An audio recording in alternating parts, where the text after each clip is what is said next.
they're saying, essentially, that Rupert Murdoch is unfit to lead a big global media company.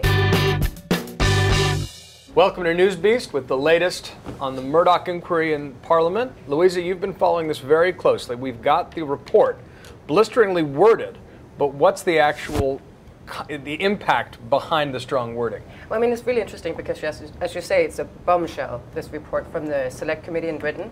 And they're basically finding that coming out really strongly against James, but also very much against Rupert, and more to the point, against the culture, the business culture at the company, and basically accusing them of willful blindness. And that's a key kind of question.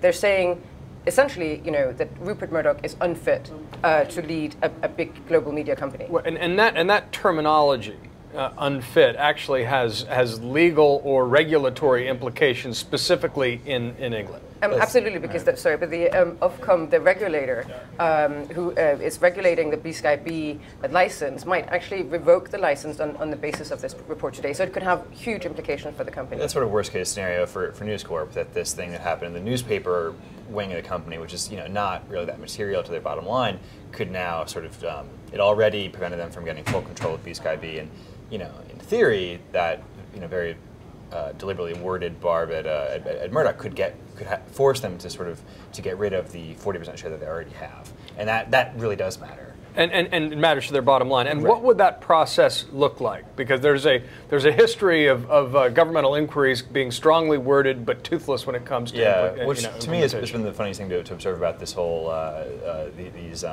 these hearings they've been having. They've accused a couple of people now of lying to Parliament, and apparently in Britain, lying to Parliament is not that big of a deal in terms of it's less of a big deal than it would be in the U.S. lying to Congress.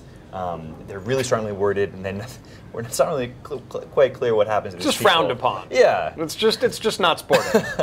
Exactly, it's not cricket. It's not cricket. But I think that's really interesting because, as you say, Nick, it's been we've had this parade, this gallery of really interesting, larger-than-life characters who are accused of doing all these misdeeds.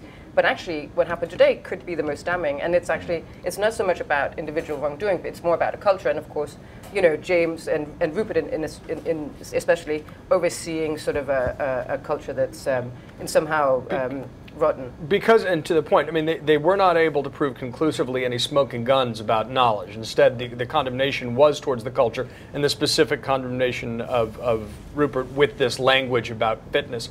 Let me ask you this. The vote did come down along partisan lines, even though you had prime ministers of both parties being called into the inquiry. Talk about the politics behind this. Well, and of course, the Tory MPs, the Conservative MPs on the committee they were objected to a particular line of language, which was about the willful blindness.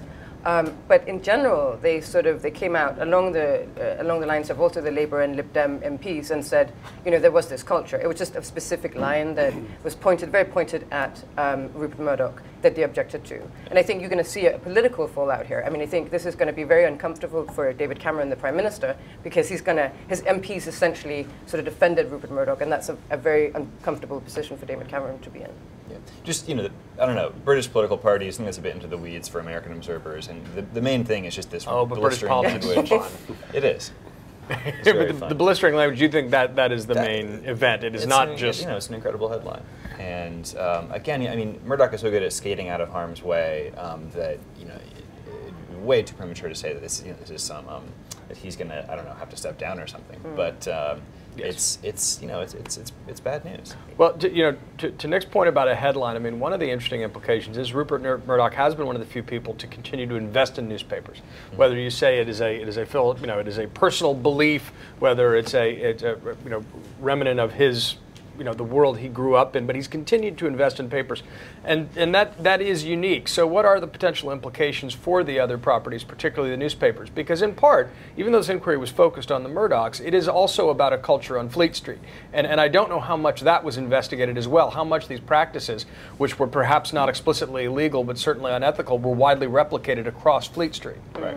In a way, I mean, that sort of helps to bring the focus to America, where Colin Myler is now editing the Daily News here in New York, a rival of the New York Post.